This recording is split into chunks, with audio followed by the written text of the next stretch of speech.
Hi everyone, it's Jerry. This is video 27 from the Beginner to Chess Master playlist, a progressive series of videos that is slowly developing. The topic here is tactical awareness. In this position, it's black to move, and the rule is if you're going to take the following test, to spend no more than 30 seconds on this position. Black to move, what would you do? Okay, time's up. Those of you who spent some time with this, especially those who were fishing for a tactic, forgive me. One does not exist. Okay, why would I do this to you? Why am I starting a video saying it's regarding tactical awareness and then throwing a dud your way? A position absent of a tactic.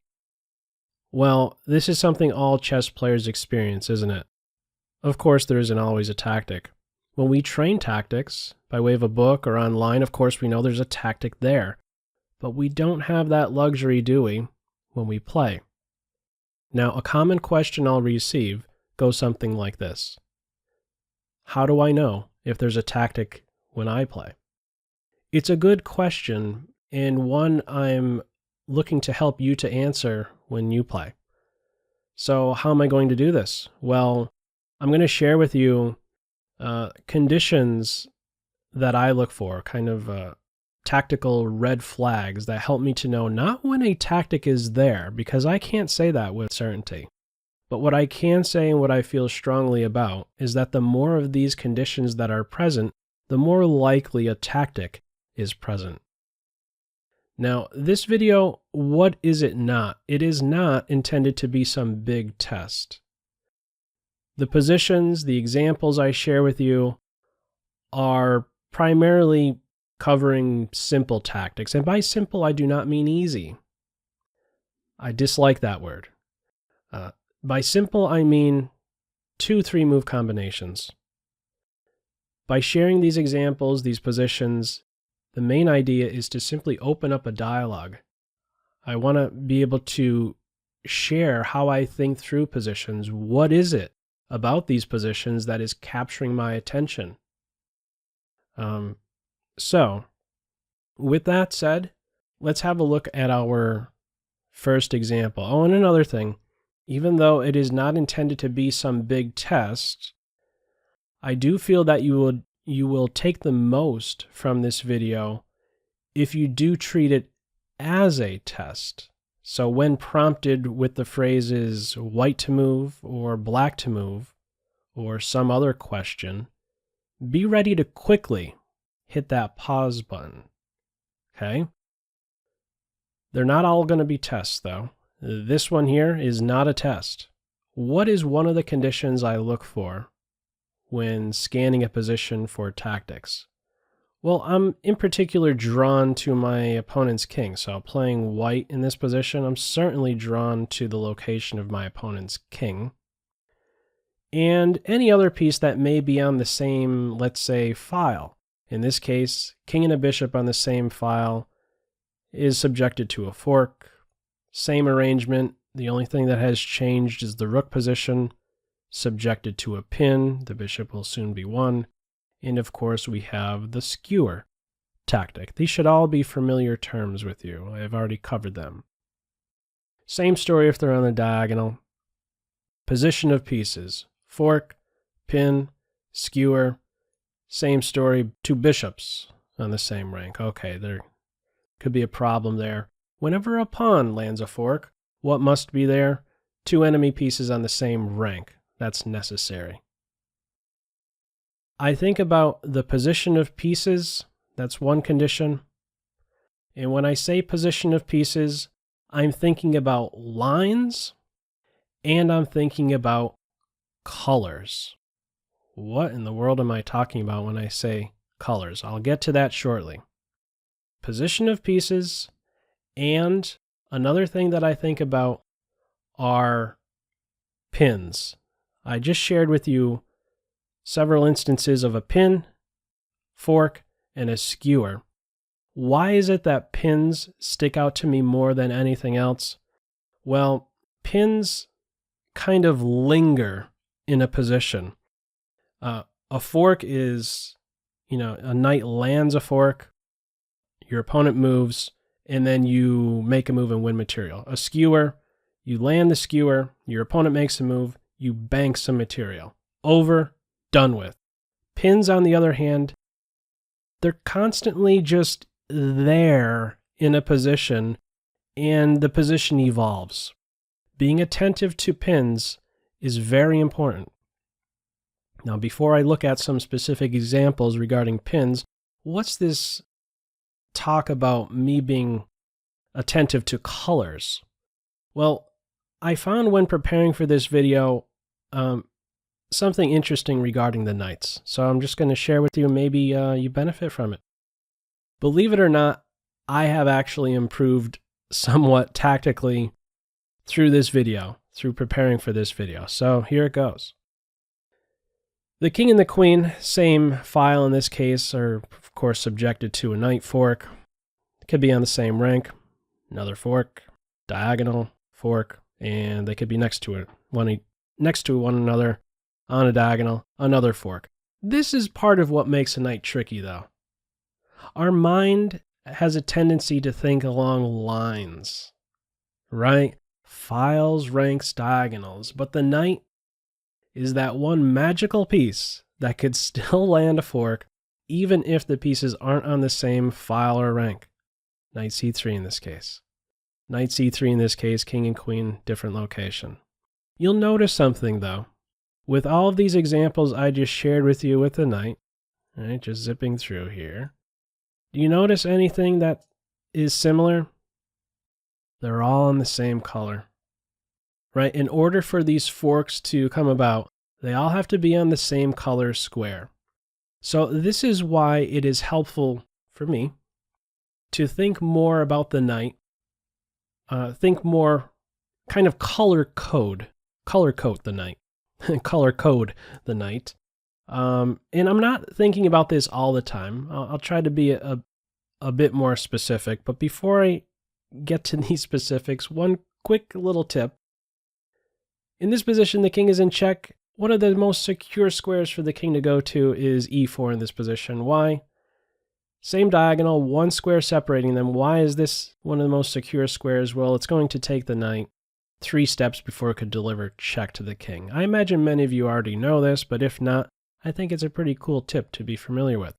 Any other square besides e4, the knight can deliver check that much faster. Any light square, the knight immediately lands a check, and any dark square, the knight is only going to have to take 2 steps to land a check. e4, different story. It's going to take 3 steps. Now, once more, drawing your attention to the colors of the knight, this is when I think about those colors, what color square my knight is on, and then I'm kind of scanning to see what color squares my opponent's pieces are on. My knight is on light. Does my opponent have 2 or more pieces that are on a light square? When do I do this primarily? When the knight is on ranks 4 and 5. Now, why of all squares or ranks do these stick out to me more than any other? Well, this is when the knight is within reach of that back rank. And we know what pieces start out on that back rank and are often there for some time. Yeah, this is when the knight can land something pretty devastating, right? Knight d6, winning some material with forking 2 rooks. And of course, if it happens on rank 4, it could happen on rank 5. These are the primary ranks that stick out to me. Knight e7, win something good. Now, what have I just done with this position? I asked an interesting question in video 3 of this series. I closed out that video saying what square is a best square for a white knight, or what square is a best square for a black knight. And I never really intended someday to answer that question, but I think I kind of have an answer to that. These positions you see here for the white knight, I think they're the best squares for a white knight. I think they're the most threatening squares to an enemy king.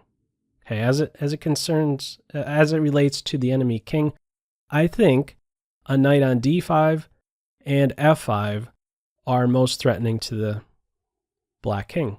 Why? Well, these are the only two squares where, regardless of where the king is, uncastled, castled kingside, castled queenside, these are the only two squares where the knight still has two different moves that could give check to the king, regardless of where the king is, castled or uncastled. A white knight on a white square is very dangerous to the enemy king. Similarly, a black knight on a black square is very dangerous to the enemy king. Now, these two simple phrases, believe it or not, have been helpful to me in quickly recognizing tactical ideas towards the enemy king. Maybe it'll be helpful for you. I'm just throwing it out there, something that was helpful for me. That's how I see the board. I think more of colors. I think more so about colors than lines regarding the knights. Now, let's have an example position here right out of the opening. Okay, what is going on exactly? Black's threatening mate. It's defended. As soon as this is on board, I'm thinking queen, king. One day I want a bishop on b5. That can happen very easily. d6 would be a great blunder. Bishop b5 is going to pick up the queen. Okay, let's say black is better than that. I'm not sure how much better, but instead of d6, let's say black plays h6. When the knight jumps into d5, this is, again, ranks 4 and 5. This is where I'm thinking more about those colors. Knight on a light. I'm looking at enemy pieces that may also be on light. We have more than enough black pieces on the same color square as the knight. In this case, a tactic can be nearby. d6, in this case, it may appear, is not a blunder, right? Bishop b5 does not have the knight support now, but really it does. Bishop b5 can still be played, and after queen takes bishop, there we go. That would be a massive fork. So again, knights, I think about colors, especially when it jumps into ranks 4 and 5. Now, the other P word was pins. This is your first pop quiz. White to move. What would you do? Okay, here we go. Best move is knight to f6. That's a check. And if the king goes to the corner, queen h7 is checkmate. And if the knight is captured, it's still going to lead to checkmate based on this condition, pin. Pawn can't take the queen, the king has to go to the corner, and rook h1, checkmate. So this little checkmate sequence, mate in 3, is based on one simple condition, this pin. Being alert to a pin can lead to many good things. Let's have a look at another one. White to move. What move would you play in this position? Okay, now this one doesn't result in something big like the last puzzle, checkmate. This is much more technical. It's just a small result here. A good move for white is to simply play knight to d4, a move that is available. It's tactically there based on the pin of the eve pawn, right? No pawn takes knight because you lose the queen.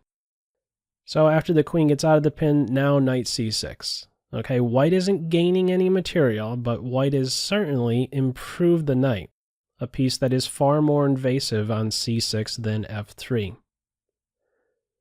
Let's go on to another example. Actually, just to kind of get warmed up here, in this position, it's black to move. What would you do? Okay, black to move. Best move is to take on g3. We're just getting warmed up here. Queen takes g3, rook takes h3, and in the end, queen takes knight. This was a checkmate in 3 puzzle. This wasn't regarding pins, just getting warmed up. Just curious to know what you would do in this position as black. If you spotted queen takes g3, great. Checkmate in 3 position. Let's go on to another one. White to move. What would you do? Okay, here we go. This right here sticks out to me in this position. The rook and the king, same diagonal. And also the queen is pinning the pawn to the queen. So this pawn is powerless. That's how I see this. This pawn doesn't really have the ability to make a capture. Best move in this position is bishop to d5, basically winning everything. You know, no good solution here for Team Black. So that's the winning shot. It's just a simple idea based on the position of the king and rook in this case, and also this pin. Let's have a look at another position right here. Black to move. Okay, the best move in this position is queen to g3. This position should look very familiar to you. That puzzle I showed just 2 positions ago really wasn't a warm-up, but rather just kind of a test to see how you're seeing the board. Right? If you forgot what that other position looked like, this is the position, right, where you take here, and then give checkmate. You're doing the same thing in this position right here, but you know, I'm just kind of doing that as a feeler for, you know, I don't know, maybe you could benefit if you're able to get the first one, but you're not seeing this one, you know, just as, let's say, you know, clearly. Maybe your focus on pins isn't there yet. Okay, queen g3, it's just the same sequence based on this little pin. Let's have a look at another example. In this position, white just played the move d5. Black to move, what would you do? Okay, this is a poor move by white because it puts this pawn in a pin, and okay, we just take out a knight. Here's something to look for when your opponent makes a move. Now, so far I've just shared with you position of pieces. I'm touching on pins as well. When your opponent makes a move, how are they maybe tactically vulnerable? Well, there's a new condition present with this last move, isn't there? It went from, you know, a position where there isn't a pin against the king to one where, yeah, now there is a pin. How can you maybe take advantage of this? Let that be your cue to maybe see these little tactical ideas. Going from, you know, position A to position B, in other words. Where's my opponent deficient? Any weaknesses, tactical weaknesses left behind with my opponent's last move? Okay, another position, white to move, what would you do? Okay, this is a checkmate sequence. Here we go. Knight b6, taking advantage of a pin. The queen swings over. Black could only block. And that's actually pretty cool checkmate. One last one on the topic of pins. In this position, oh, this is an interesting one. I was watching a game not too long ago, and yeah, this is what happened. You ready for this one? White played rook to g1. Now, granted, this is a faster time control game, so, you know, as you have to move faster, accidents are going to happen, but this was a clear example of a player being, you know, not aware of pins. The rook played to g1. This happened. Okay, I'm not sure if I have the exact, all the pieces exactly where they were in the game, but this very idea happened. You ready? Rook g1, black repositioned the knight, right? There wasn't anything fancy going on in the forward.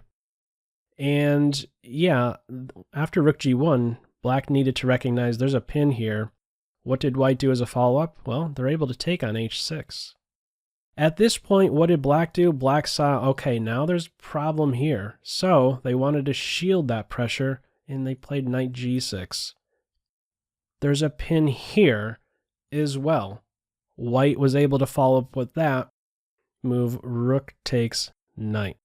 A clear sign that Team White was well aware of pins in the position, and white clearly was not.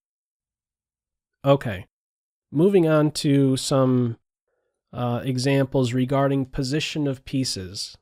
So again, thinking lines, the arrangement of pieces, the alignment of pieces, and also the knights, thinking about the color squares for the knights. White to move, what would you do? Okay, best move in this position is queen takes bishop. Queen takes queen, and what condition do we have here? Light, light, light. There's a knockout. Knight takes bishop, knight takes queen, and if you have lost track, white with that sequence has won a minor piece. Let's have a look at another example. Black to move, what would you do? Okay, here we go. Knight on dark, queen on dark. How can we create a condition where the king is on dark? Rook in the corner. King takes rook. Boom. Another fork is present. Let's have a look at another example. Black to move, what would you do? Okay, another situation. All three are there on a dark square. No way to really get here for a fork, but there's a way to force the king on a different dark square. Queen takes h2 is the star move, and after king takes queen, 3 pieces, all in the same color square. Knight takes bishop, another fork on board, another one. White to move in this position, what would you do? Okay, here we go. Dark, dark, how to force the king on a dark is what I would be thinking. h7 is the way to do it.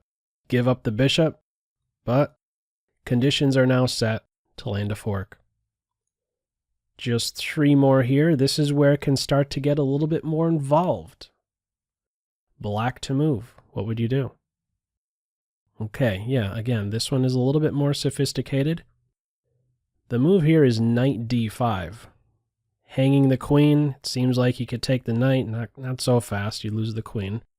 What is the trick here exactly? Well, after queen takes queen, there's now this condition, and the bishop falls, and then the queen. Black is banking a minor piece with that sequence.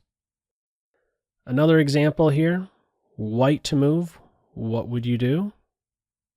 Okay, now with this example, what are we doing? We are creating a certain condition.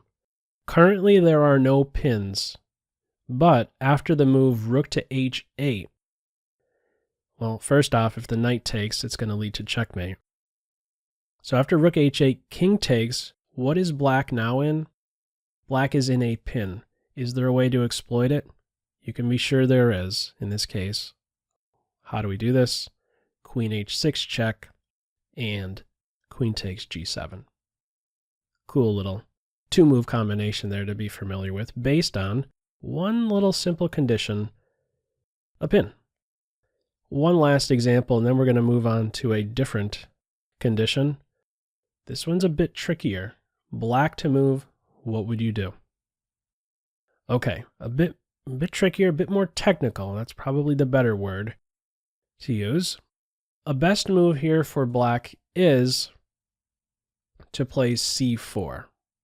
What is c4 doing? Well, it's forcing the bishop to a square where it's unprotected. And because of the bishop being unprotected, there's now a pin. And because of this pin, there's a new move available. What is that move? Knight to d5. And after knight to d5, there simply is not a good solution to the attack on c3. No good solution. So this is the main trick here. c4, mind you, if this piece is captured, this pawn is captured, the e4 pawn would fall, and yeah, black is for choice in this position. But the idea is to create a situation where your opponent is now in a pin and look for a way to maybe take advantage of it. Know that this pawn is powerless in a particular way in this case. It still has strength capturing in this direction, but not this direction. It's not really covering d5 because of this pin. Okay, so just a quick recap. Position of pieces, I think lines, I think colors, and also of the forks, pins, and skewers, I am primarily focused on the pins because they are something that kind of linger in a position. Just kind of stick around in positions. Okay, what is this next topic? What is this next condition? It is unprotected pieces. Okay. Now, if you've been connected with me for some time, I devoted a video specifically to just this condition. I believe I titled it Chess Awareness Test. It's like a 7-year-old video. Yeah. So I'm kind of, recapping what I shared in that video with these next couple puzzles. So, unprotected pieces is a great tactical liability. In this position, black just played the move bishop to g4. White is in a pin. What would you do in reply to this move? Feel free to pause the video. Okay. Many players, I believe, would recognize this as a pin and try to do something about it. Maybe connect knights, maybe question the bishop. This is something that captures my attention first. I see it as a pin, and my mind kind of immediately goes to trying to do something about the pin. It's like I categorize that move as a pin, and then I'm kind of blinded to maybe other ideas that may be present. It's not a bad thing to see this move as a pin, but I think we can do one better. I think I could do one better if I see this also as my opponent making a move with a piece that was protected and now, placing it on a square where it is unprotected. This is a move that white can punish. Unprotected pieces have 0 attackers and 0 defenders. And similarly, I view unprotected pieces as having 1 attacker and 1 defender. Now, that may take some work for you to also view the board like that. These are sensitive squares, okay? 0 attackers, 0 defenders, 1 attacker, 1 defender. In this position right here, we have 3 rooks that are unprotected. Not really a way to take advantage of the rooks being unprotected, right? When the position, when the game begins, what do we have? 4 unprotected rooks. Everything else is defended. I don't focus so much on the rooks, but these other moves, going from a protected square to an unprotected square, now that's something that captures my attention. The bishop is unprotected, the pawn is unprotected, can't really take advantage of that. But regarding this 1 attacker, 1 defender idea, f7 is also sensitive, and this is where white could pounce. With the move, bishop takes f7, pulling the king out so that the knight actually can move with check, and then what can white do? Pick up this unprotected piece. A simple and effective tactic that is based on unprotected pieces. Moving on to, not that example, this one right here. Let's see what we have. Just going through the opening phase. Now, again, in the beginning, the rooks are unprotected, but I'm, again, not looking so much at the rooks, how to maybe attack the rooks, but certain moves make me think about ways to maybe attack the rook. So for example, black on move, it's the development stage. Black may be saying, well, my bishop, it's not going to come out this way. Let's fianchetto the bishop. b6 is a serious blunder because white is able to get on this diagonal before the bishop is able to get on the diagonal. How? Well, by capturing the knight. What's unprotected? The rook and this pawn right here. 1 attacker, 1 defender. Queen e4 would be game over. Black has to safeguard the king with g6, and yeah, there goes a rook. Simple tactic based on unprotected pieces. Now, we just saw an example where the queen took a step up, right here, queen to e4, got on this diagonal before black had fianchetto. Very often, I believe you will take advantage of an unprotected rook when your opponent starts to get aggressive with one of the rooks. When the game begins, the rooks are disconnected.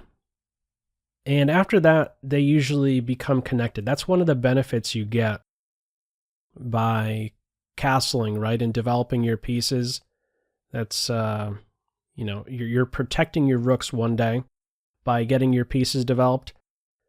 At some point, though, it can happen that your rooks become disconnected, and this often happens once one rook takes a step up. In this position, white plays the move rook f3, looking for some caveman-like attack, looking for checkmate on h7. At this very moment, the rook is now unprotected. There's a way to take advantage of that in this case with queen to d4, and there goes the rook and the game for white. A simple tactic. What am I really looking for here? Whenever a rook takes a step up, that's a red flag to me. That sticks out to me. Is there a way to maybe take advantage of a rook post? Is a rook now unprotected? In this case, yeah. Let's have a look at another example. This one is pulled straight from one of the games I've played online. I was playing as white. My opponent played rook to a5, and I saw this pawn as a weakness, so I said I'm going to target it. And I did that by making a rook lift. I played rook to d3. My opponent fortunately did not spot a good reply here. Can you see what it is? Black to move. Okay, a good move here for black is to play bishop takes f5.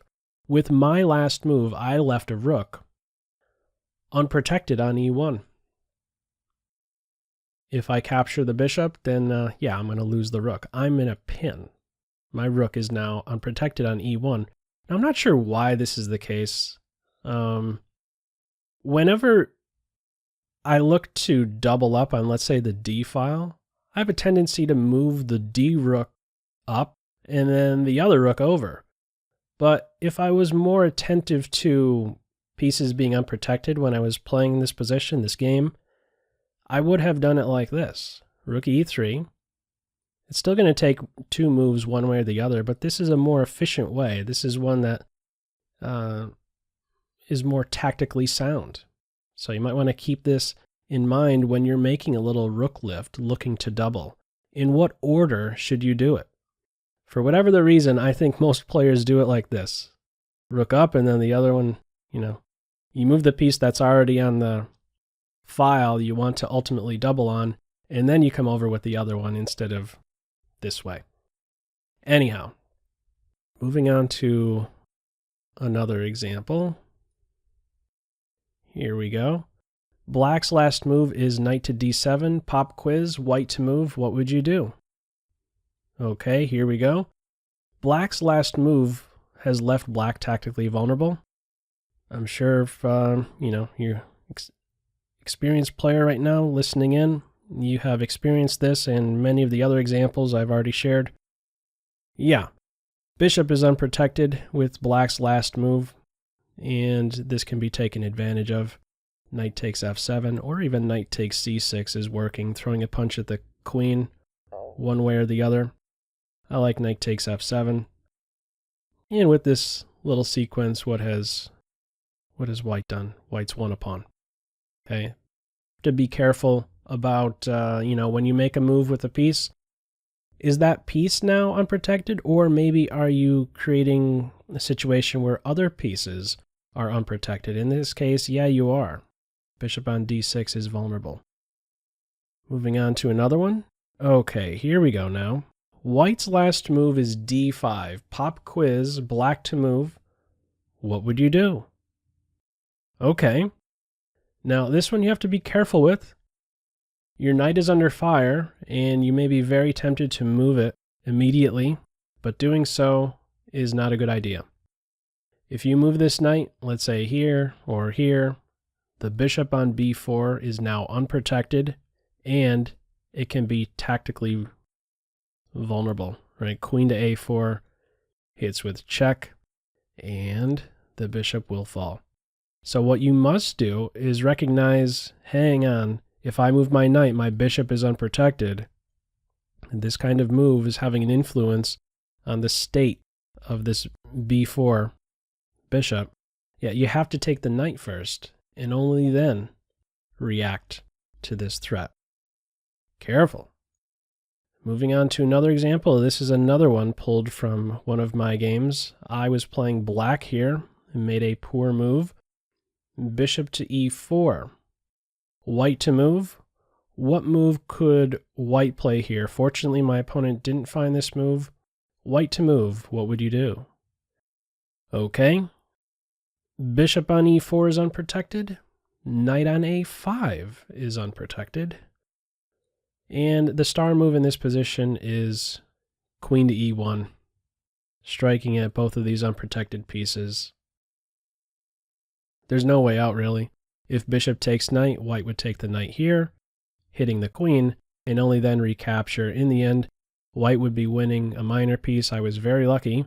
My opponent did not spot the queen to e1 move. But had they been more attentive to the unprotected pieces, if I was more attentive to the unprotected pieces in this game, yeah, I shouldn't have been playing bishop to e4. Okay. Black to move. What would you do? Okay. Seems like a pretty innocent position, but the bishop on b5 unprotected. There is this fancy move, knight takes e5. If knight takes knight, you take the bishop, black wins a pawn. And if bishop takes bishop, the knight circles back. I don't know that this has a specific name, but I don't know, I think maybe assigning the name boomerang, that kind of comes to mind for me. The knight kind of, coming out like this, and then circling back for a recapture. It's based on that unprotected bishop. And this can happen in many different angles, right? After bishop to b4, it's the same story here, just on the other side of the board. Bishop's unprotected. We once again have this little tactic, knight takes, bishop takes, and the knight circles back to recapture. One more example here. This is where it gets a little bit more, you have to calculate maybe a little bit more with these. After the move h6, what move would you play in this position as white? Bishop takes knight or bishop h4? Okay. It would be better to take the knight than to go to h4. If you go to h4, the bishop is now unprotected. That should be a red flag. And you are vulnerable to white would be vulnerable to the move knight takes e4. There is no time to take the bishop because of knight takes queen with check. And so after knight takes knight, black takes the bishop. Black has just won a pawn with that sequence.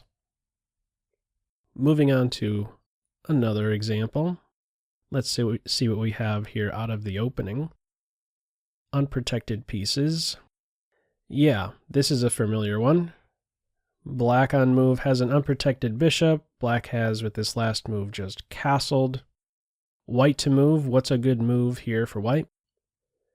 Okay, there's nothing fancy going on against that bishop, but with this one attacker, one defender, this is a familiar pattern to sacrifice a bishop and then go in for an attack against the king with the queen and the knight.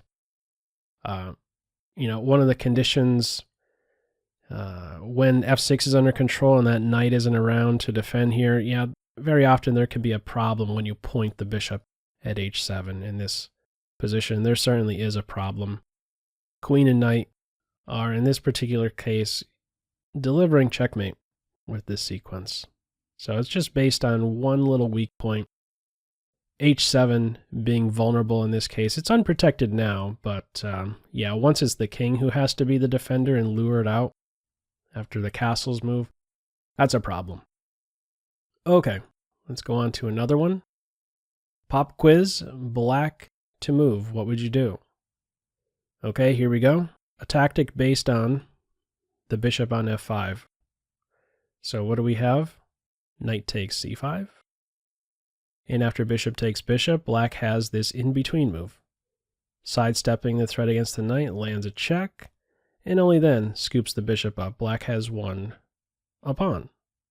So there's these in-between moves in the game. White's last move is queen c2. Pop quiz. Black to move. What would you do? Okay. Now, there's an open diagonal. This has my attention. And with the move b5, black is forcing white's bishop to an unprotected square. So now we're trying to create conditions where your opponent has an unprotected piece. Bishop is far more vulnerable on b5 than a4. This pawn sack sets up an ensuing check against the king and, well, of course, against the king. A check, and then, yeah, you pick up the unprotected bishop. Another example, black to move. What would you do? Okay, similar idea. c4 in this position. After bishop takes pawn, the bishop is now unprotected, and there's a new square available for the queen. So queen c5 check, and then queen or even bishop wins a piece. We're creating conditions now. White on move has just played d3. What would you do as black? Okay, here we go. Best move, e4. White's last move left the knight unprotected, and there's no good solution here. Knight's under fire. Both knights are under fire. One is going to go down. No good solution. Pawn takes, bishop takes knight. White is losing a piece with this sequence. Should be extra careful if you play the move d3. It's having an impact on the knight on c3 is unprotected. Another example, black just played the move queen to d7. How can you take advantage of this? What would you do as white? Okay, here we go. Queen to g4. Seems simple enough, right? You might just be of the mentality, well, let's connect rooks, let's develop. But what square have you gone to? Queen d7, unprotected square. Yeah, it's a big problem. White is now not only threatening mate, but after mate is defended with either f6 or g6, there's the move knight h6 check, and there goes the queen. This is a very common motif, this configuration right here. Queen, knight, unprotected queen on d7. Some other arrangement, you could see it, of course, the different colors. Okay, white on move has just played knight c4. How can you take advantage of this? Black to move. Okay. This is now unprotected. White is creating this condition by himself. One attacker, one defender. Black can simply take the knight and pick the bishop up with a check. And there goes the bishop. Another one. White on move has just played bishop h6. So what can black play here? Okay. The bishop on h6 is currently unprotected, and black can capitalize on this by taking with the knight on f6. This is clearing the way for queen h4 after it's recaptured. Queen h4 lands a check, and there goes the bishop. Black has won a pawn with that sequence. So these last two examples, one side or the other was putting their piece in harm's way, putting it on a square where it's unprotected. Another example, how many more do I have? 5 concerning this unprotected condition. Last 5, what do we have here? Unprotected pieces. Yeah, this is a familiar one, to be sure. After black plays this last move, queen a5, white to move. What's a good move here? Okay, a good move for white is to unleash an attack on the queen and e7. Notice with black's last move, not only the queen, but the pawn on e7 are unprotected. Knight d5 is a good reply. Best for black would be to go back home, and defend here, but if queen takes queen, white has this in-between move with check, and then you win the queen. White wins out with a pawn. And here's an extreme condition, let's say. After rook f to d8, white to move. What's a good move? It should seem very familiar to you with that last example. Knight to d5 does the trick here, hitting the queen, and after queen takes queen, this is actually just checkmate. Last three examples concerning unprotected pieces, and this one is likely to maybe pose some difficulty for you. Okay, anyhow, white to move, what would you do? Okay, a good move here is a4. What exactly is a4 doing? It's pulling a piece to an unprotected square. We're creating this condition. And now playing the move queen a3. So this is several moves deep. Queen a3 is hitting the bishop, and after the bishop goes to b5, the only safe square, white has the move rook takes bishop, unleashing an attack on the queen that is unprotected. Right, when black starts out with the move queen d6, you might already start trying to find ways to take advantage of this queen, but this is kind of involved, starting out with a4. This is a way to do it, though. Rook takes bishop. After queen takes queen, white doesn't immediately recapture, but first inserts a check. If black blocks, you take the rook first, and only then are you taking the queen. After the smoke clears, after these 7 moves, white has won a minor piece. A bit more sophisticated, to be sure. Now, before I move on to another topic, there's just these last 2 examples. And the reason why I'm sharing these 2 examples is because I want to let you know that having unprotected pieces can lead one into and out of a tactic. So for example, in this position, it's white to move. This appears like it's a very good move. The knight has landed a fork. It seems like white's winning material, but there's a way out for black, and it's based on the fact that the rook on a1 is unprotected. The rook can move to a8, and there is no time to take this rook because black would take, actually, both rooks. Best for white would be to connect rooks, and black is able to save. Black is not going to lose any material. So unprotected pieces can lead one into and out of tactics. Black found a way out based on an unprotected white rook. White was also tactically vulnerable in that position. And here's one more example. Similarly, knight c7 seems great, but black would have a fine move countering with a pin, highlighting the fact that the queen is unprotected as well. So these conditions I'm sharing with you kind of merge. We have an unprotected piece, we have a pin going on, and yeah, they kind of overlap. This is a way out for black in this case. So, next condition is regarding back rank weaknesses. Okay? Black on move in this position, just capture the pawn, and what do? We go down and give checkmate. Everybody has felt this kind of pain, and it's something we can correct pretty easily, right? This is where we start to learn about creating a flight square. What makes a move like this possible? Why is this back rank mate? Well, black doesn't have adequate defense of the back rank, nor does black have a safe flight square. Now, this is the primary arrangement that I think about with back rank mate, but it's not just limited to this configuration.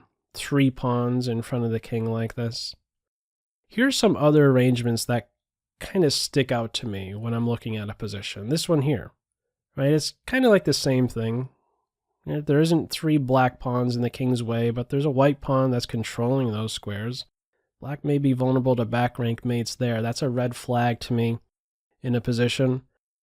This position right here, of course, creating a wall, same with a knight right here.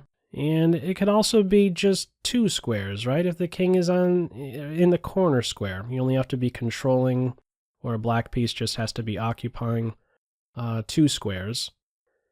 And just some other quick arrangements I want to highlight.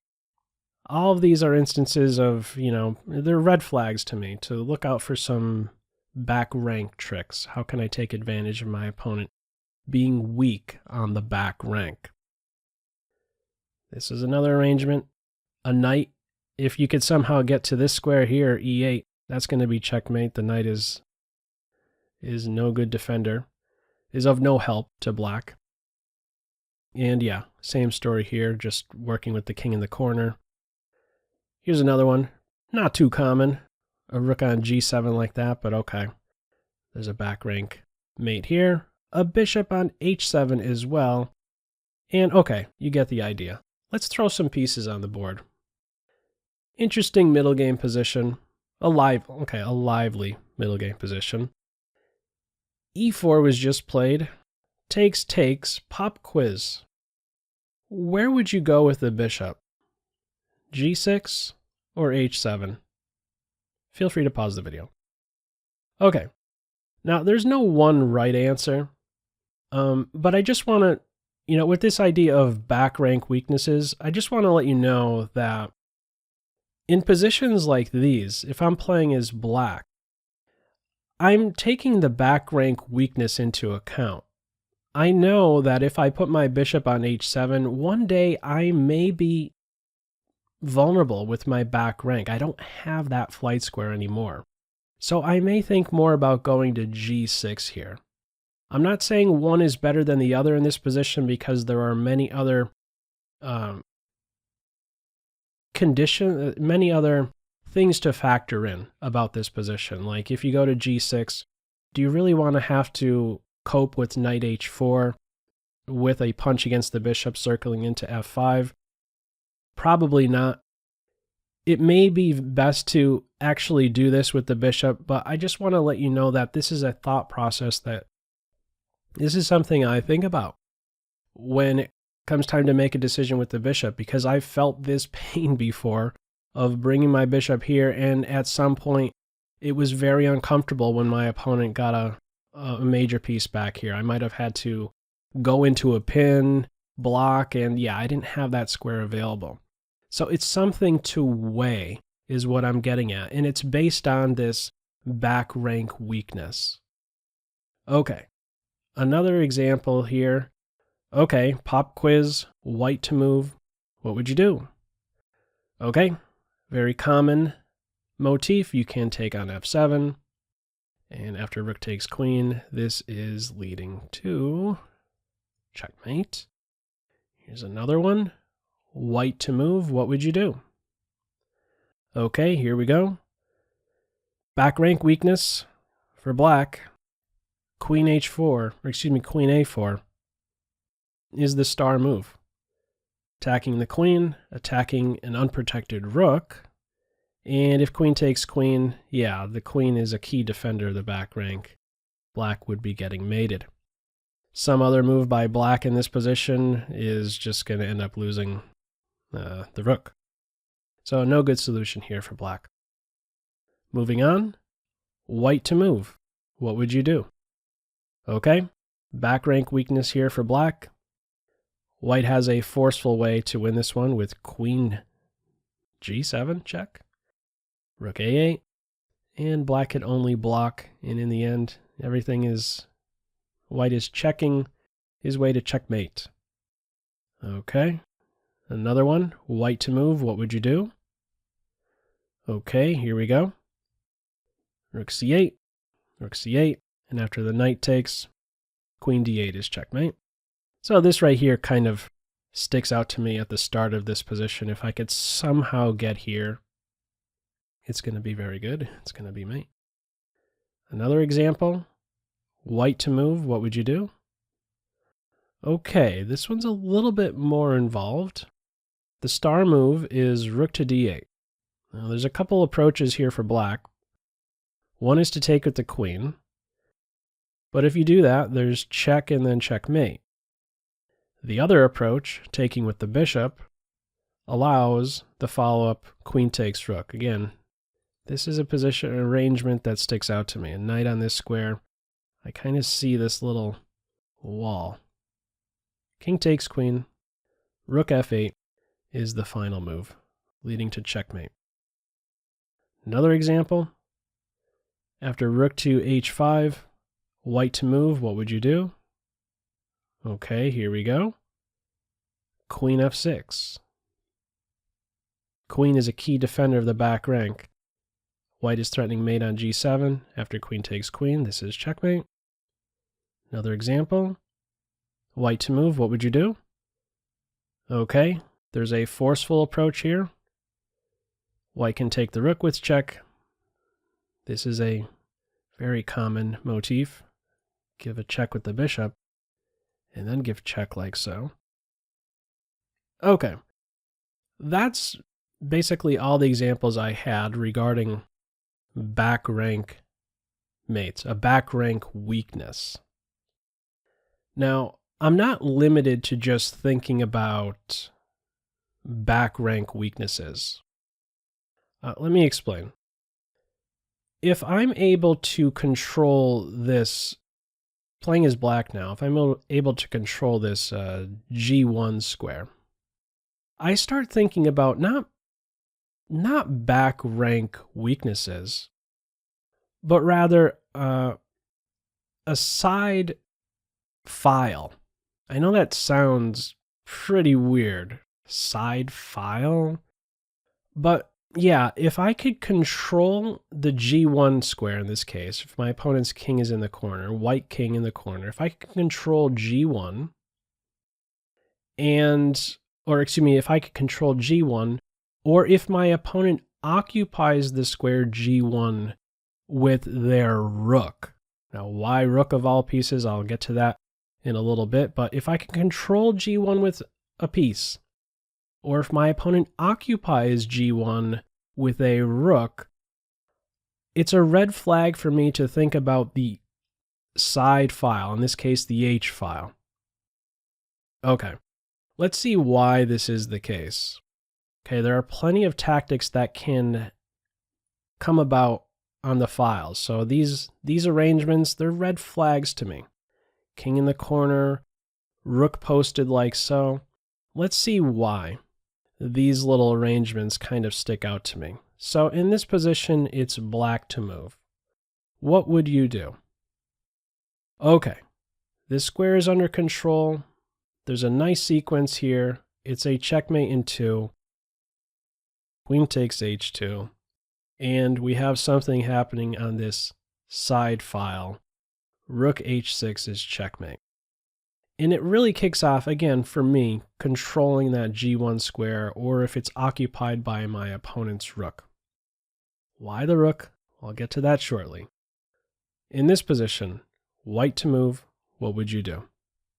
Okay, you probably see the idea by now. This square is under control. There's a nice shot with a queen sack leading to mate.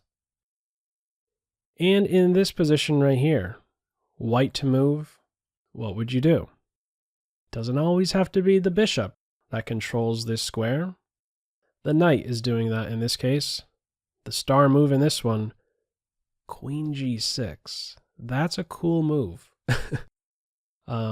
If pawn takes queen, it is mate on the spot. And if pawn takes knight, there's a check and a checkmate. And one final one, if the f pawn takes the queen, the knight could take on g6. And in the end, we have this side file mate on the h file. Okay, so why is it an issue sometimes if the rook is on this square? Well, white to move, what would you do? Okay, probably see the idea by now. Queen takes h, and then rook h3 is checkmate. This is the only piece that is not able to, in some cases, if there wasn't a pawn here and you could give a check, any other piece could interpose somewhere on the h file. Bishop, a knight, a queen. The rook doesn't have that ability. It's just just gets in the way of the black king. If it was a knight, if it was a bishop, they could move there, and then the king could make use of that g8 square. Okay, a nice little sequence, a checkmate in 3. Notice doing something slower like this, setting up mate, something not as forceful, allows black to play knight here and cover the h7 square. Okay, moving on to another example, white's last move, bishop e3.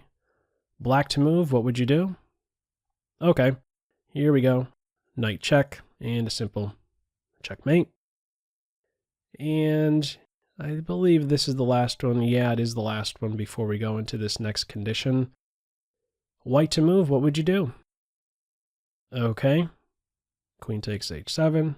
And, oh, we have these other conditions factoring in this case. White is able to take advantage of a pin. Rook h5 is checkmate. Okay, so moving on to another condition. There are 3 more I have to share with you. This next one I focus on when playing are limited pieces. Now, what do I mean by limited pieces? I mean pieces that have few options, and also pieces that have a defensive responsibility. Now, this first example, black on move, if the knight goes to h5, this knight is now way short on squares. Before you make a move like this as black, you have to question, especially if it's on the edge, you have to question what kind of mobility does it really have. At most, if it's on the edge, it has 4 options, but not here. Not good options, at least. There's no good follow-up move if the knight is attacked. Knight h5 would be poor. g4 is going to take advantage of this knight being short on squares. It is limited in its... it doesn't have many options. It is limited. Let's have a look at another example. Black plays f6 in this position. The knight is once more stranded. White can play bishop takes knight and simply g4. Same story basically as that first example. Another one. Black on move has just played knight to e7. White to move, what would you do? Okay, this one's a little bit different than the first two. Black's last move, the knight is not limited in any way, really.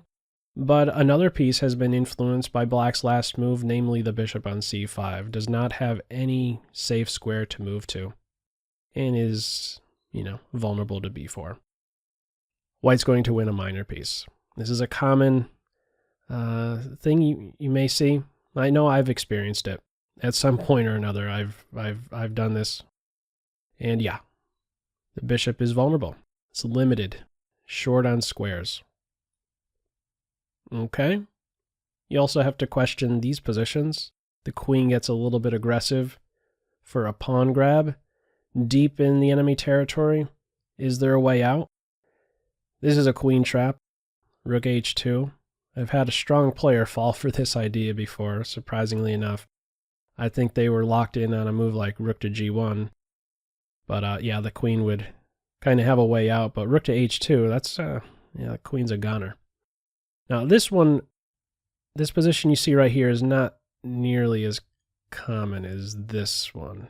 Well, not quite. I'm not there just yet. One other position before that one. White to move, what would you do? Okay, best move is b4. The queen is very short on squares from c5, even though the queen is still in black's house.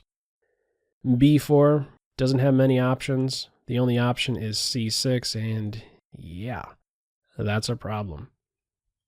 Knight e7, and there goes the queen. So the queen is short on squares in that case, and here's the example. That is very common. Common queen trap. The black queen is very short on squares. After the move a6, queen takes b2. She doesn't have very many options. Star move here for white is knight to a4, and the queen is simply cooked. So what am I getting at here? Limited pieces. You have to be careful if you don't have very many options. We know a queen, center of the board, no other pieces present. Queen has 27 possibilities. If she only has like 2 or 3, you better think twice about putting your queen in that kind of situation. Okay. Limited pieces, pieces that are short on squares, and also pieces that have a defensive responsibility. Black on move in this position has just given check. Now, if white takes this pawn, the king is now a defender. Now, I can't speak about this condition right here without talking about a key word that comes up for me, and that is stability. You need to question the stability of your pieces. If you're creating this situation where you give one of your pieces a defensive role, what you must question, in this case as white, if you're going to make this capture, you have to question, is my king, who is now a defender, stable? Can I rely upon that post for my king? Can my king be distracted? Can my king be deflected? In this case, yes. Rook to a4, and then king takes rook, black goes on to win. In short, a quick little phrase to be familiar with is defenders, the king in this case, get deflected. Rook a4 does the trick, black banks some material. Defenders get deflected. Moving on to the next one. Let's see what we have in this position. Oh, this one's going to make many of you cringe. You ready for this one? Yeah. After the move knight f4, the bishop is attacked. How to defend the bishop? What should you do about this threat? A good move is to play bishop to g6. You would just have a pawn around as a defender. Here's a move that would make me cringe. If I was observing a game, I'd be very happy to see my opponent play the move queen to a5. This is a move, if you were ever considering a move like this, saying, oh, well, I want to develop a piece, and yeah, okay, I'll just defend my bishop. Yeah, you have to question the stability of this defender. Now, is it stable? Absolutely not. b4 is going to hit, g4 is going to hit, and yeah, black's losing material. So just wanted to throw that one out there. Something certainly to shy away from. Assigning a defensive role to your queen, yeah, you better think twice about that. You have to question the stability, the post of the defender. Okay, going with another one. Here's a familiar trick right out of the opening. After the move e5, if black captures on e5, what has just happened? Well, the black king now has a responsibility to defend the queen. And yeah, defenders get deflected. The next time you can make a capture, okay, especially if this is just really new stuff for you, here's a quick tip. The next time you can make a capture, instead of thinking about capturing your opponent's piece, think about the defender first of that piece and see if you could deflect it, influence it in some way, maybe capture it. In this case, bishop takes f7, pulls the defender away from the king. The defender is deflected, and yeah, white wins the queen. A very simple tactic out of the opening there. Let's see about this one. Yeah, I was talking about defenders getting deflected. Here's a case of, after the move bishop b5, a poor move, black can simply take out the defender of the bishop. Bishop takes knight. Bishop takes queen, bishop takes queen. After the smoke clears, if you have lost track, black has won a minor piece with that sequence. Moving on to another one. White on move. What would you do? Okay, here we go. Check. Taking advantage of a pin. And you just take the defender of the queen with check. And there goes the queen. Another example. Black to move. What would you do? Okay. The examples I've shared so far are pieces defending pieces or pawns. It doesn't always have to be like that. You could identify defenders, defenders of specific squares. And you could be sure c2 is an important square to defend. If the queen isn't around defending c2, knight c2 is checkmate. So identifying this piece as limited, right? The queen doesn't have so many options. She has a defensive role, defend c2. The move queen a5, trying to deflect the defender of c2. That leads to checkmate. And there really isn't anything else that white could do that's so great. It's either going to be the loss of a queen or the king. Moving on to another one. Black to move, what would you do? Okay. This is known as the Siberian Trap. Best move is knight d4. Black wants mate on h2 and is striking at the queen and knight. If knight takes knight, that's checkmate. And if the queen moves, well, we could take the knight with check and then deliver mate. After the move knight d4, black is either going to win the queen or the king.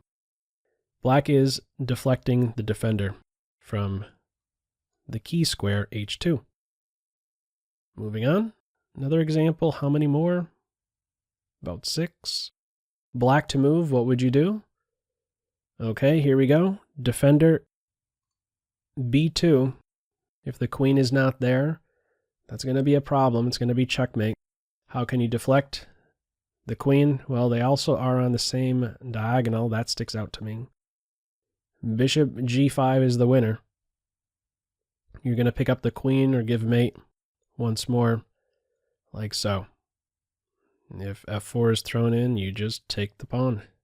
You are deflecting the defender of b2 in this case. Next example, this one could have come about from a popular game that's out there. Do you know what game that is?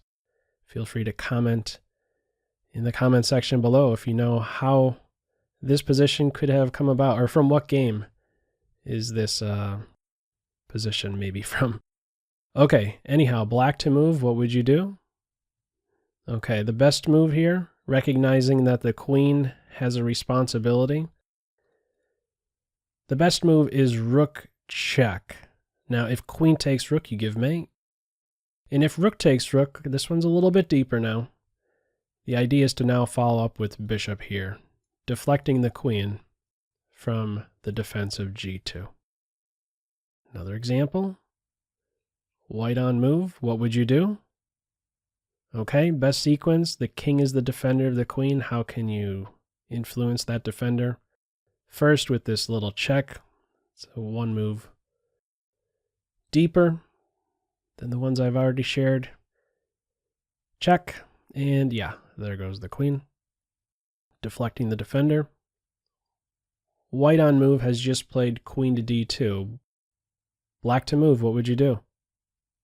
Okay, best move here is to capture on h2. White has, with this last move, created an overloaded piece. The knight on f3, what's an overloaded piece? A piece that has 2 jobs too many. It has to watch over not only h2, but also the queen. And this can be exploited with this capture on h2. If knight takes bishop, the queen is lost. If king h1, there's a nice discovered check, and the queen will fall. So, an overloaded piece in this example. And after black's last move, queen to d7, there's also another case of something overloaded in black's position. White to move, what would you do? Okay, a good move in this position is to capture on h6. What is the overloaded piece, or well, pawn in this case? It's g7. After black's last move, the knight lacks some defense, and the lone defender is the pawn on g7, who has two tasks: defend the knight, defend the pawn. After bishop takes pawn, if this, then that. White is winning a pawn with that sequence. Another example, the last handful here. This one should be familiar. After queen to d7, white to move, what can you do? Okay, here we go. Once more, there is an overloaded piece you can take on h7. So it's the same puzzle, basically, as 2 puzzles ago, just from a different angle, just some new pieces involved, but the same idea. King in the corner, you pick up the queen with the discovered check, and we know what happens after knight takes bishop. Right, there goes the queen. Overloaded pieces. Another example, straight out of the opening. Oh, yes, this one here, this tactic I'm about to share with you is one that I must have pulled off over a couple dozen times playing online. What is this tactic exactly? Well, white on move makes a mistake very often in this position, and it's the move e4. Now, if you calculate a little bit here, you know, if I was to question, if I was to ask you right now, does white have enough support for e4? The answer would seem to be yes. After e4 is in, if we can count attackers, defenders, let's see, attackers 1, 2, 3, defenders 1, 2, 3. It seems fine, but it is not, because after we make a couple captures like this, you'll notice something at this very moment. What is it exactly? Well, the rook is now overloaded. Has to watch over the queen, has to watch over the knight. White is able to influence this overloaded piece, distract it, and yeah. Black in the end has won a pawn. I have done this, again, I'm not exaggerating when I say a couple dozen times, maybe even more. Happens quite a bit. Okay. Overloaded pieces. I think I'm done speaking of overloaded pieces. I am. Okay, white to move in this position. What would you do? Okay, you can create a condition where your opponent has a defensive role. Rook f8 is a star move. Could only recapture with the queen. And now we can deflect the defender of the queen. And white ends up winning the queen like so. Another example, after rook to c8, white to move, what would you do? Okay, there's a back rank weakness here for black, so that has my attention. And you could interfere with this with the move rook c5. If rook takes rook, this will lead to a checkmate. And what's another option for black? If queen takes rook, we take the queen. And basically the same thing is happening. So the star move here is to influence the defender of the back rank. Rook to c5 does this. Last 2 examples concerning limited pieces. Black on move has just played rook to e8. White to move, what to do? Okay, here we go. Best move is queen g4. With black's last move, the queen is the defender. We can give a check. And after queen takes queen, not recapture straight away. We can first take a rook with check and only then take the queen. So a little in-between move is what we call this. These situations where you can take a piece with check, there may be these opportunities for in-between moves. Queen g4 is very nice. And only then recapturing after rook takes rook with check. One last example regarding limited pieces. After rook to b8, white to move, what to do? Okay, similar idea as the last puzzle. The star move here is queen to d4, looking to deflect the defender of the rook. There's no good square for the queen to go to and still be defending the rook. After queen takes queen, we insert this rook takes rook with check move, and only then recapture. So limited pieces. Pieces that have few squares can be vulnerable, of course. And yeah, limited pieces, I think about defenders. And defenders very often get deflected, influenced in some way. Now, these last two conditions, what are they exactly? Well, one thing that runs through my mind are intersection squares. Now, this isn't necessarily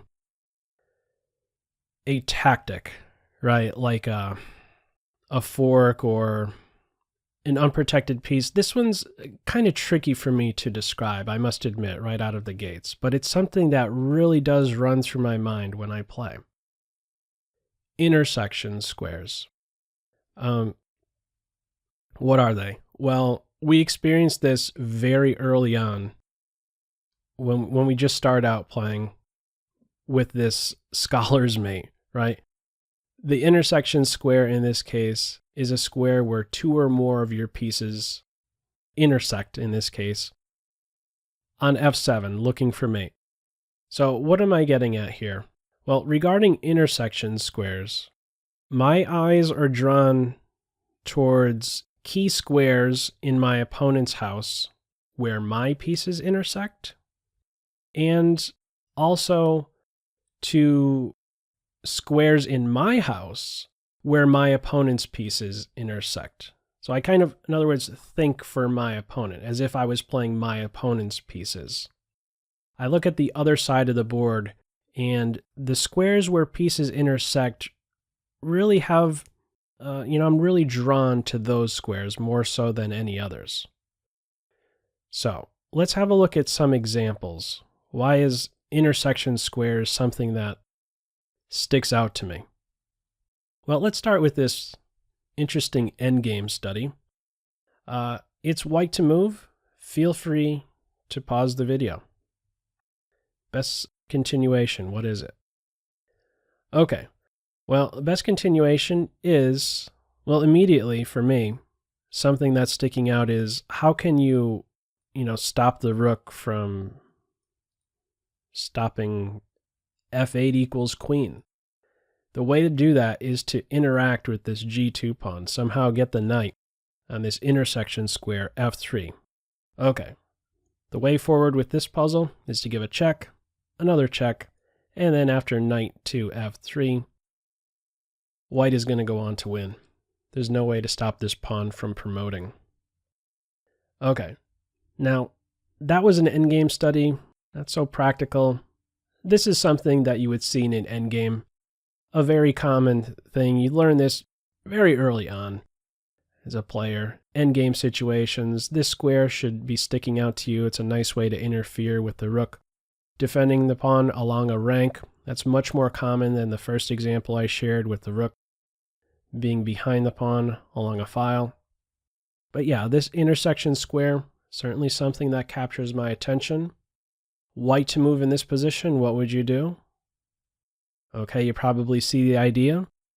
Getting to this f8 square, white can start with the check, go here, and white will be getting a queen. No way to prevent that. Intersection square. This one happened not too long ago. This happened in the Olympiad 2018. Top board, two grandmasters playing. White did not come up with the following sequence. Let's see if you can spot it. White to move, what would you do?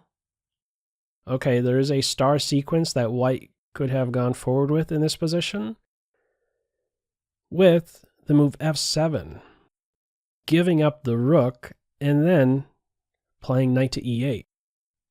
An interesting move that not only prevents the rook from stopping the pawn from promoting, but the knight, notice what it is doing. It's stopping the king from coming over to prevent promotion. That is a cool little sequence.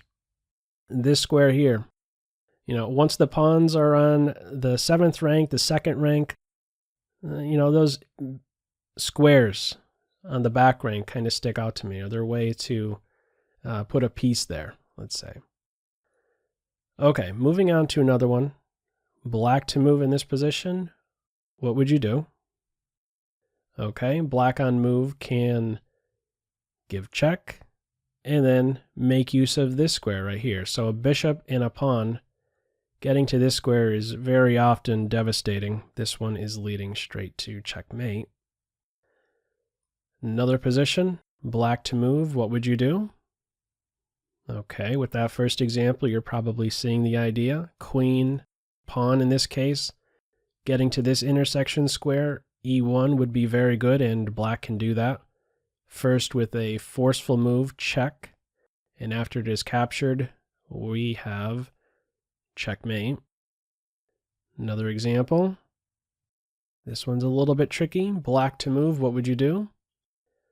Okay, first a check, and after the recapture, at this moment the queen is the defender of the e1 square. It's indirect, but she's still the defender of that square, and black can play the move rook d4, deflecting the defense of e1, deflecting the defender. After queen takes queen, black promotes with checkmate. So a little in-between move. Many might think, oh, I can't go here because after takes, the queen is recapturing. But at this very moment, this is time for a deflection move. Queen d4 is nice. Okay, another one. Black on move. What would you do? Okay, this square right here sticks out to me. A knight on one color square, the bishop on the other, often interact very well. They intersect well when they're on opposite colors. It's just how it is. The star move in this position, bishop takes e2, and after rook takes bishop, the knight can make use of the f3 square and then deliver checkmate. Another example, black to move, what would you do? Okay. Similar idea as the last puzzle. Bishop takes pawn, and if rook takes, so otherwise you're going to be losing the queen. You get the idea here. Knight d3 in this case is checkmate. White to move, what would you do? Okay, my eye in this position is drawn to a couple things. e6 and f7.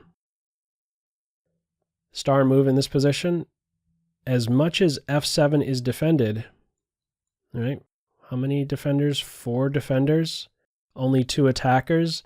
This is still a problem for black. Notice also, you might want to take this into account. 3 pieces, the knight, same color square. Rook takes f7, star move. After knight takes knight, white has just removed a key defender of e6 and is able to land a really nice fork.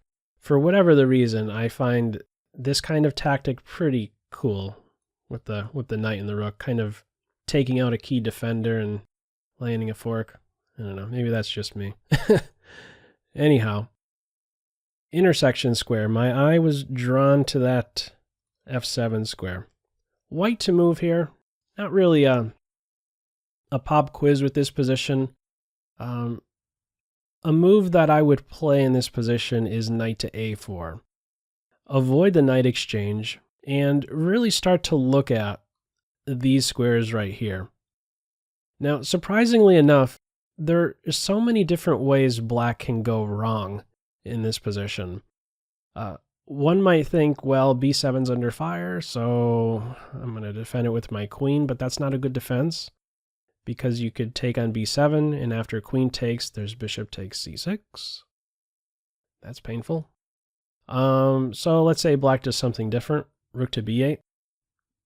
Well, there's an issue with that as well, because white could still take on b7 and then take on c6, and white is doing very well in this position. Once more, there's a fork on board. And we could even look at different scenarios, like we don't have to take on b7 first, but rather c6. And after b takes, there's knight takes c6 with the fork.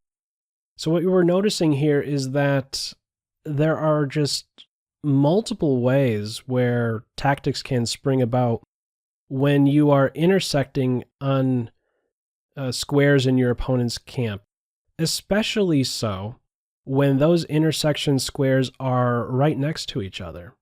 Just neighboring squares, neighboring intersection squares, adjacent squares. B7, C6, sometimes F7, E6. Next example, yeah, this position right here, I kind of jumped the gun. White to move, what's a good move here? Okay, there's more than one. My eye is certainly focused on F7. It's indirect, right? The bishop isn't directly seeing F7, but that's still a problem. E6 is hit once, indirectly twice, a third time. There's something happening here. If you quickly flash, if you quickly flash many of these positions I've shared with you to an experienced player, if you were able to monitor their eyes, you can be sure that it's going to be locked in to certain squares, and I have no doubt that these two stick out to an experienced player.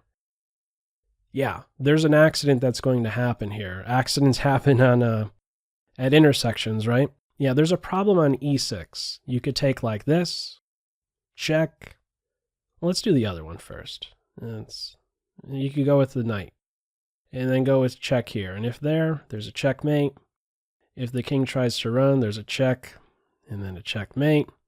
Let's look at it from a different angle, starting with the bishop. Check.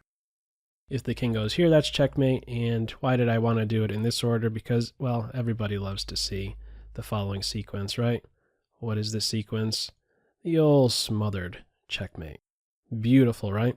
So another example, white pieces intersecting in black's camp on multiple squares, squares that are right next to each other. There's multiple, sequences you could pull off, multiple combinations for white that are appealing. They're very good. Okay, another example. What do we have here? Okay, yes, I remember. There's just so many of these.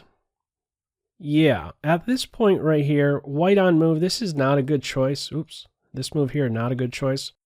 A good move is bishop to E3. Simply developing, defending.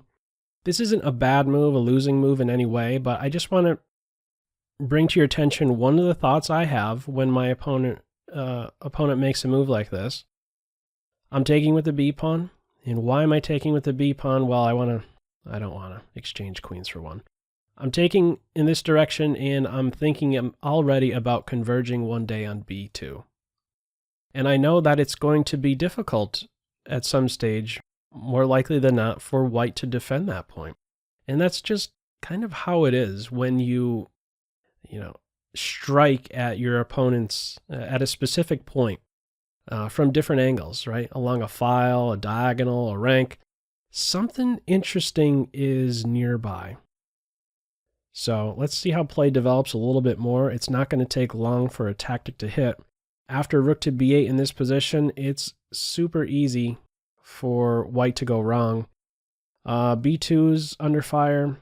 C3 has some attention. B2 has some attention.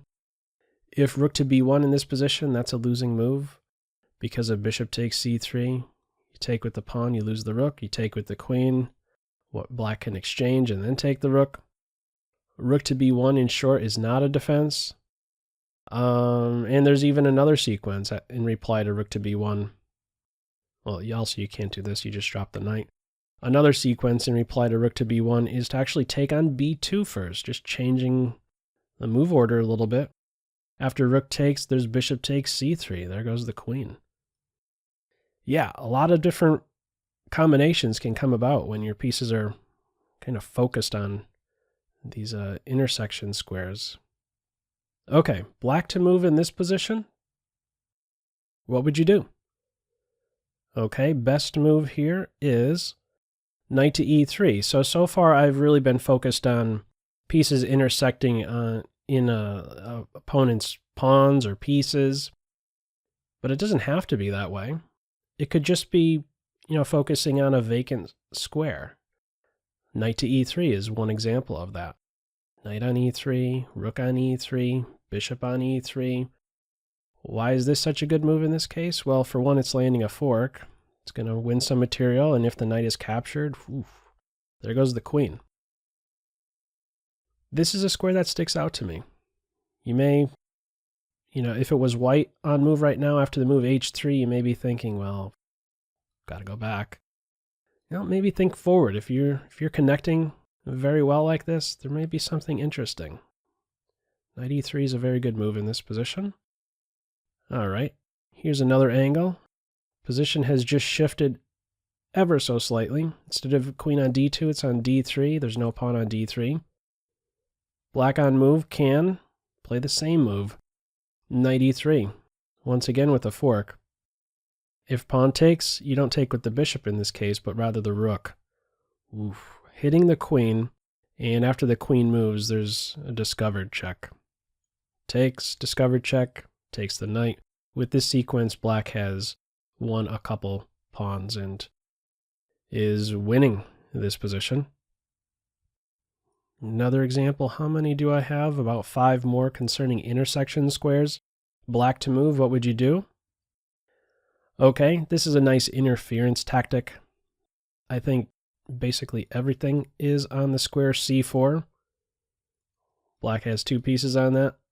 Yeah, I believe every experienced player has fallen for something like this, and then, you're just aware from it from that point on. Moves like this are available. Knight c4 with check. There's now a disconnect with these rooks. And black's going to be winning the rook, so something like pawn takes, king takes rook. If you take the knight with the knight or the pawn, there's king takes rook, and something like this, you're winning some material. Okay, intersection square c4 in this case sticks out to me. In this position, black to move, what would you play? Okay, this isn't a winning continuation, nor was the previous puzzle. But this square right here, d4, really sticks out to me. Pawn, knight, rooks on that square. This move is available. After pawn takes knight, black can take, striking at the bishop. And if the bishop moves, there would be the move d3. This isn't a winning continuation. Black can play rook to d2, and we have a bunch of exchanges. It's roughly an even position, but I just wanted to make you aware that moves like this are possible. This doesn't necessarily have a great name, but yeah, these tactical ideas are present in there. If you're focused on intersection squares, you may be more inclined to spot them. Okay, another example. This is from one of my own games. Unfortunately, I did not reply well to the move b4. What move should I play in this position? Okay, I should have made the move knight to d5. And this takes into account something more than just an intersection square. Yeah, there's a lot of pieces on board, still all pieces on board. The bishop on e7 is unprotected. Knight to d5 would have been a wonderful move. If pawn takes knight, I take with the e-pawn, hitting both bishops. What did I end up doing? Something lame. I went backwards.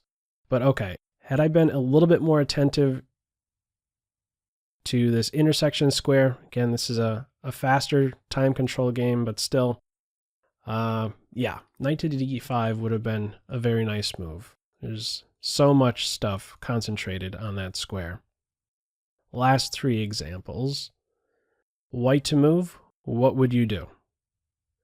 Okay, this may be surprising to you, but I wouldn't be, ask some experienced players, show them this position, and watch how quickly they come up with a move like bishop to h6, just kind of out of the blue. It seems that you're not capturing anything. If there was a pawn here, you'd be much more inclined to just chop away. But yeah, even just going here, even though you're not taking anything, is a star move. Intersecting on g7. Let's look at a couple variations. If pawn takes bishop, there's queen takes, and there's not really a great way to be defending this. Knight h5, defends, you could look to deflect. White is for choice here, white is winning. Another variation might be to defend like this directly, but you can take and then deliver mate in a couple. Let's keep in mind there's also a pin going on here. There's no pawn advance to have the queen help defend g7. White is mating from this position. But yeah, it's all kicking off with some attention to this h6 square. Kind of a bolt from the blue.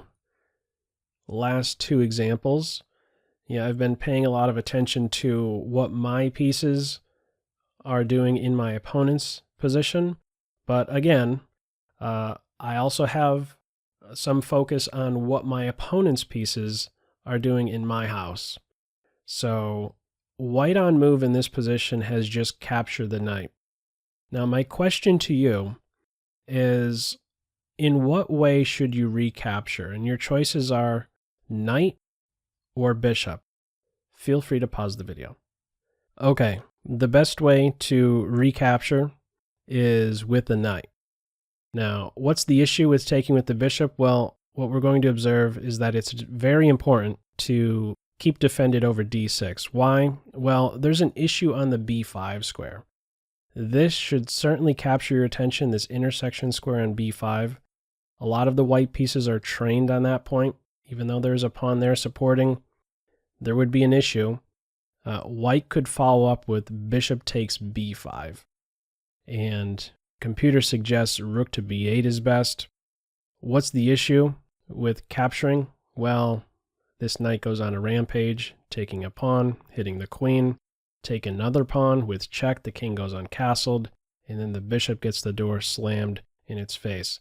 White has just won 3 pawns, established a monster knight on d6, the black king is uncastled, the rook is having a tough day at the office on h8. What is this? What makes this tactic available? Well, what would keep you from recapturing with the bishop is some attention to the b5 square, these tactical possibilities on the b5 square encircling in to d6. You could even consider d6 as an intersection square once the knight is on b5. This can be a big problem. Okay, last example concerning intersection squares. Black to move, what would you do?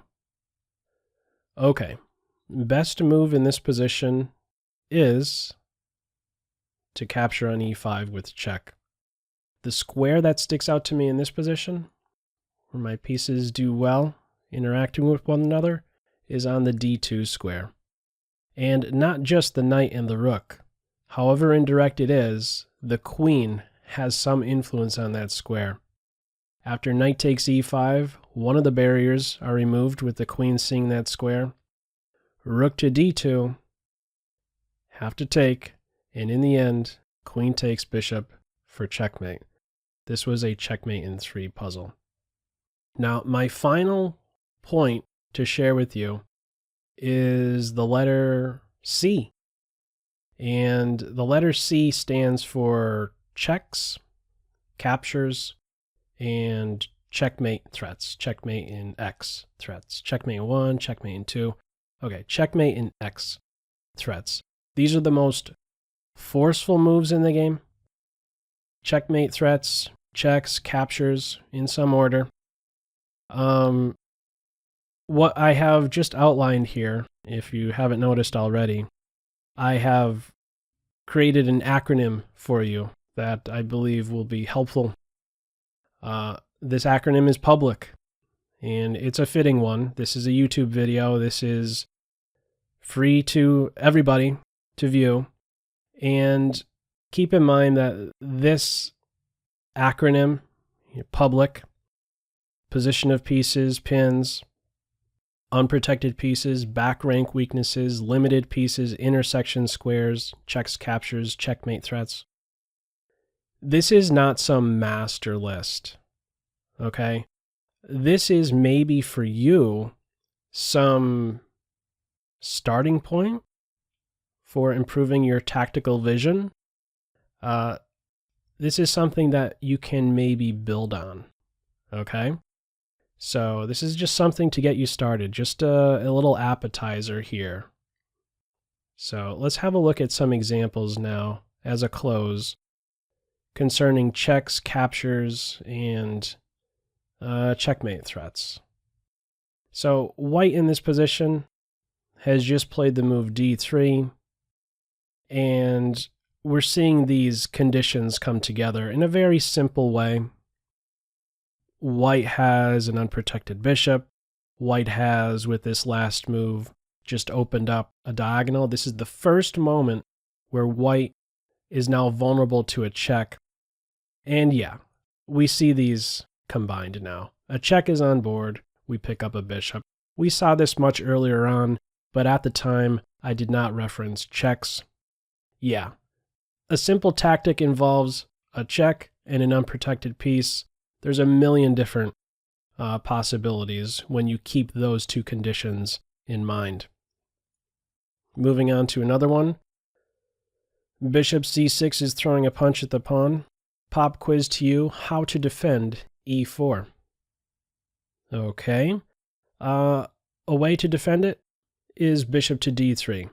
That's a fine way to do it. Queen to e3 is another one. What is not a good way in this case is to play f3. Move your f-pawn, you're going to be vulnerable to a diagonal check. If you're castled, yeah, it's going to be a problem. There would be a problem here to a simple check, and yeah, white has just dropped a pawn. So careful. Are you making a move that is creating an unprotected piece? Are you making a move that is allowing your opponent to deliver a check? These are things to look for before you even make one of your own moves. Okay, this position is one that I played as white online. My opponent played f6. I was not alert enough to a nice tactical sequence. Let's see if you can spot it. White to move. Okay, this one has to do a little bit with move order. A couple different captures you can go forward with. But the best way to approach this is to take the bishop first. Right, as soon as f6 is played, I should have been thinking much more along, getting a piece to this diagonal. Rook takes knight, and then queen c4. In the end, a check, and the bishop can be picked up. This would have been a nice sequence to win two pieces for the rook. White is the better side. White is the winning side with this sequence. Now, let me be a little bit exact here. If there are checks, if there are captures, checkmate and X threats, this doesn't mean, they're very forceful moves to be sure. But this does not mean that you should be going for these moves if you can make these moves. You're not just going to check just because you can, just because you know your opponent doesn't have as many options. That's not always the best thing to do. You always want to have the end result be something positive for you. If you could bank some material, okay, yeah, that's certainly something to go forward with. But yeah, there'll be plenty of instances where giving check isn't leading to anything good for you, or making a capture isn't benefiting you in any way. You want to benefit in some way with these ideas. White to move in this position, what would you do? Okay, a simple move here is to attack the bishop, that is unprotected, and if the queen can get to f8, that would be checkmate. White could combine these two ideas, pointing at an unprotected piece and threatening a checkmate in one. There's just no good solution here for black. Computer says give a check and do something like this. Or maybe move the queen, but this isn't going to end well either. This is one way the game could go straight to checkmate. Black has to just give all the pieces away. But the main idea, at least at the start of this one, is to recognize the bishop as a bit vulnerable, and these squares here, right around the king, is their way to intersect with the rook. And there is. f8. Queen c5 does the trick. So, again, you shouldn't just check just because you can. You want to benefit in some way. I'm not sure. I blame the commercials that are out there, or the films that are out there, highlighting two players play check, or excuse me, play chess. And yeah, it seems to always involve one player saying check in the clip, and the other player reacting like, "Oh, I'm really scared. I'm in a tough spot." Check isn't always a good thing. And this is a perfect example, right? This is a case where, yes, I would welcome check. Thank you so much, rook b1. Oh, you're going to give a check again? Thank you again. Oh, you're inviting me to the g4 square. I wanted to be here anyway. I wanted to help escort my pawn to promotion land. Perfect example where these checks do absolutely nothing for black. Again, you want to get something positive if you're going to go forward with these checks. Another example, just about a dozen left. Are you still with me? If you still are, give yourself a pat on the back. You have a lot of patience. I've said this in previous videos that have gone on for well over an hour. Yeah, if you're still with me, you have a lot of patience. And yeah, that's a wonderful attribute to have as a chess player. Okay, my question to you in this position is it worthwhile to insert this check before capturing the pawn? Yes or no? Feel free to pause the video. Okay, the answer to this is no. Bishop check first allows the king to move in the direction he would like to be, towards the center. So black has simply helped the king. This is still an even position regardless of going here straight away or capturing the pawn, but these little details can factor in. I'm getting a little bit technical now, I realize, but yeah. Another position, the only thing that has changed is the knight is now on f1. Same question, is it worthwhile to insert the check before taking the pawn? Feel free to pause the video. Okay. Yes, it is. And you could probably understand why the king is now inconvenienced, has to go away from where he would like to be, namely in the center of the board. Okay, so we're going to consider checks, we're going to consider captures, but this doesn't mean we should actually follow through with these things. Another example, what do we have here? Oh, yes, something much more practical. How many of you in this position playing as white maybe played the move bishop to b5, check, just because you love to give check? If you're making a move like this, there's a strong chance you haven't seen the video where I covered good and bad bishops. Bishop b5 is a poor move in this position for multiple reasons. One, you are expediting black's development. And two, you are allowing the trade of black's bad bishop for your good bishop. No good. You gain nothing with that sequence. Okay. White to move in this position, what would you do? Okay. Best sequence here is to give a check on b1. Looks like it's a ridiculous move, but after queen takes queen, there is no longer a pin. White can now promote with the queen and win the queen. So a little bit of a spectacular looking move, something a little bit unexpected, right? Giving check and allowing your queen to be captured, but okay, it has its points here, of course. Another example, white to move, what would you do? Okay, we have to consider checks, captures first. We're not always going to pull the trigger, but in this case, f7 is the only check, most forceful move. And regardless of how the black king, or excuse me, how black recaptures, it's going to lead to mate. King takes, allows rook f1, and then rook to f8. And if bishop takes, we're going to have the rook go to the back rank. The rook could block first, but we just take away, and in the end, we're once more giving checkmate. Another example, white to move, what would you do? Okay, this is a pretty cool sequence. Once more, my eye is drawn to this square, f7 intersection square. This is a star move. And after rook takes, king, knight, queen. Can't quite land a fancy fork just yet, but the ensuing queen takes h6 is very nice. After king takes queen, the conditions are now set for a knight fork. Knight takes rook, knight takes queen. In the end, white has won a couple pawns. Okay, another example. White to move, what would you do? Okay, here we go. Don't be too tempted to simply give a check and win the bishop. Wherever the knight goes, it's check. The most forceful move here is to land a double check. Less to calculate, for sure. When your opponent is in double check, you can be assured the king has to go somewhere if it's not already checkmate. The king must move in double check. Knight g5 is the star move in this position. If the king goes back, that's going to be checkmate.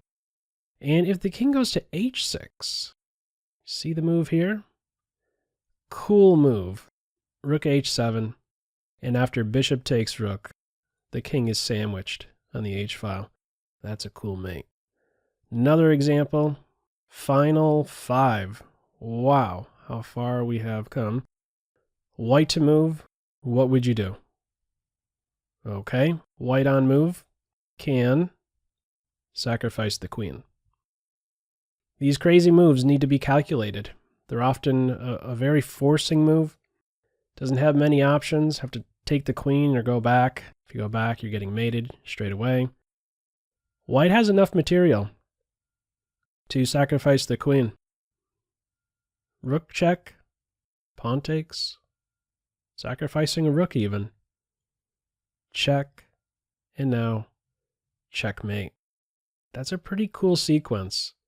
You know, if you're able to force the king up the board, you might not need as much material as you might think. You could afford to give up your queen in this spectacular way. Black to move in this position, what would you do? Okay, you're probably seeing a pattern now. Queen g2 is the star move.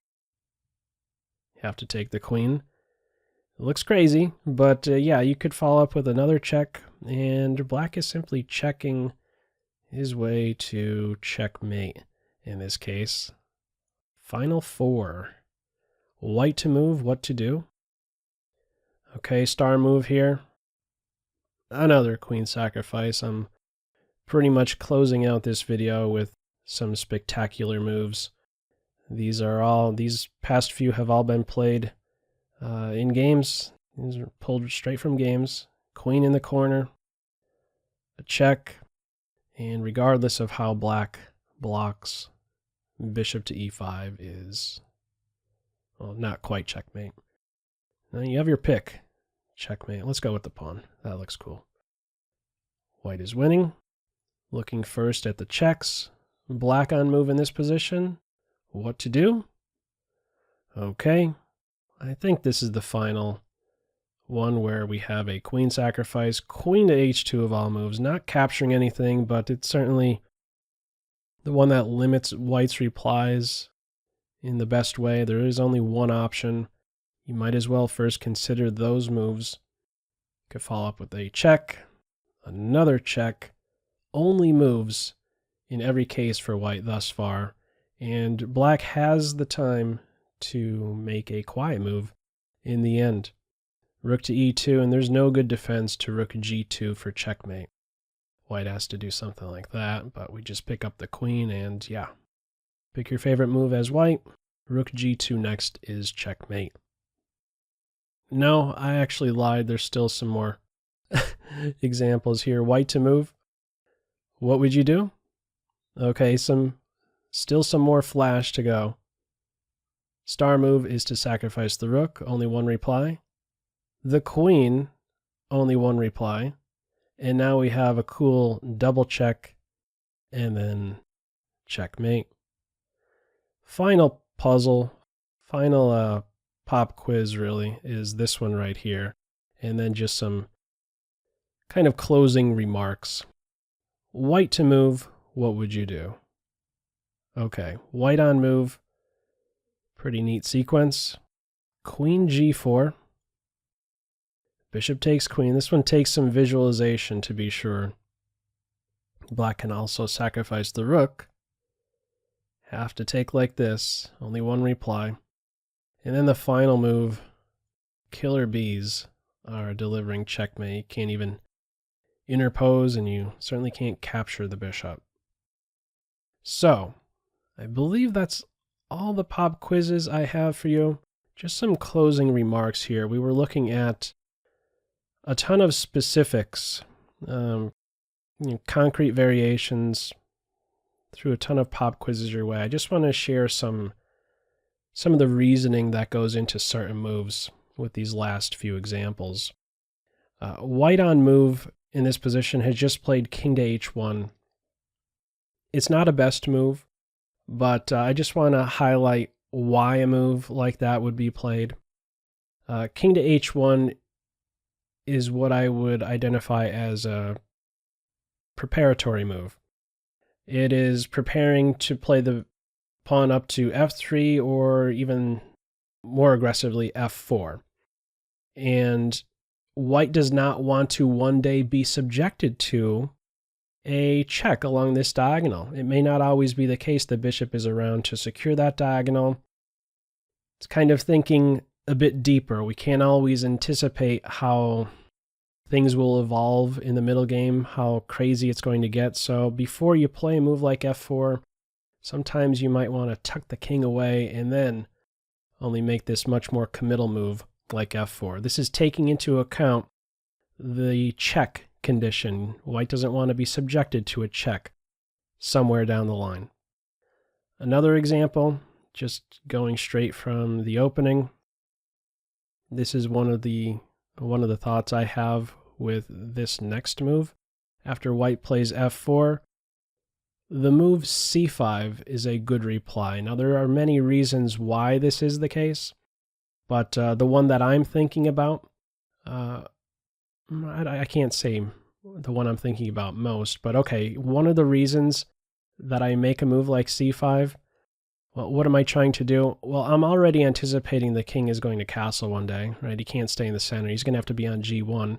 And when he's on g1, these two pawns kind of act as barriers to checks by the bishop or the queen.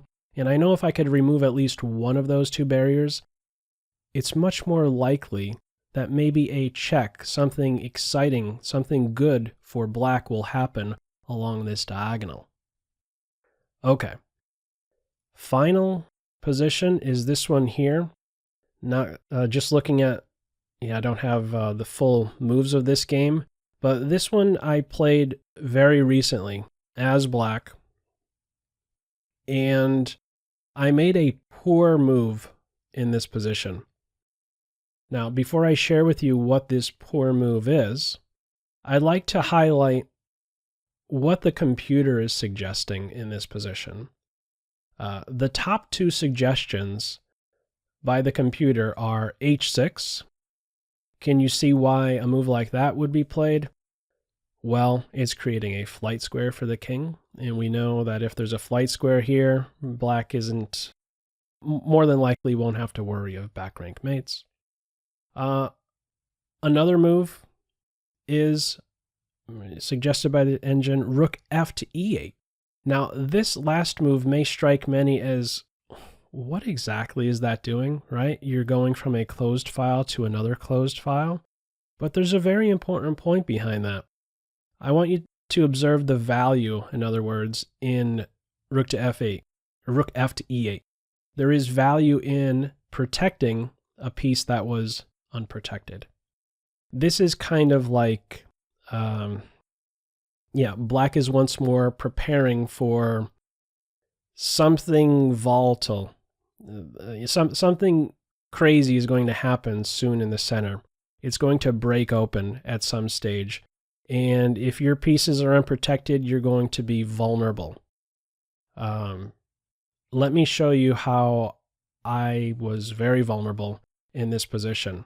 I didn't make a prep move like h6 creating a flight square, or a move like rook to e8 and You would maybe even go one step further. Let's say the king goes here. You might even tuck the bishop away. What did I do? The move I played was d5. My quick thought, this was a faster game, but my quick thought was, okay, let's break the position open. I have enough support for d5. Let's just play d5. But my opponent was responded very well here. Captured a bunch of times. But in the end, wow, look at this position I'm in. You ready? Unprotected bishop, unprotected knight. The other bishop's unprotected, and my opponent followed up very nicely. Knight to f5, there is simply no good solution for me.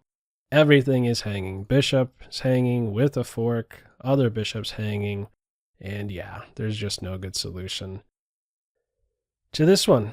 Right, a move like this seems to defend everything, right? But then we realize, yeah, remember that knight on a light square? Yeah, he's quite the pest. That would be a cool move for white, and a very painful one for me, Team Black here. Okay, it didn't go in that direction, but yeah, I was in serious hot water after move knight to f5, losing position for me. So, as a close to this video, what do I have to share? Well, again, if you're still with me right now, if you went through this whole thing, wow, you have a lot of patience. And again, it's a wonderful attribute to have as a chess player. This list that I shared with you is, again, not some master list. This may be something that is a starting point for you, something for you to build on. These are skills, these conditions I've shared with you, being attentive to the position of pieces, unprotected pieces, back rank weaknesses, etc. This is a skill you can develop. And with some practice, you're going to find that your eye for identifying tactical moves significantly improves. Now, I have some suggestions for you with how you can maybe achieve this skill. And it's not going to come by playing fast time control games. If you're going to develop these skills, you have to think. You have to think. And you have to think slowly about these things. You have to play slower time controls, is what I'm getting at. My suggestion is 15-minute games with increment. Maybe do 1 a day or 2 a day. 15-minute with a 10-second increment is a wonderful time control. Getting in a couple like that every day, you could really start to develop these skills.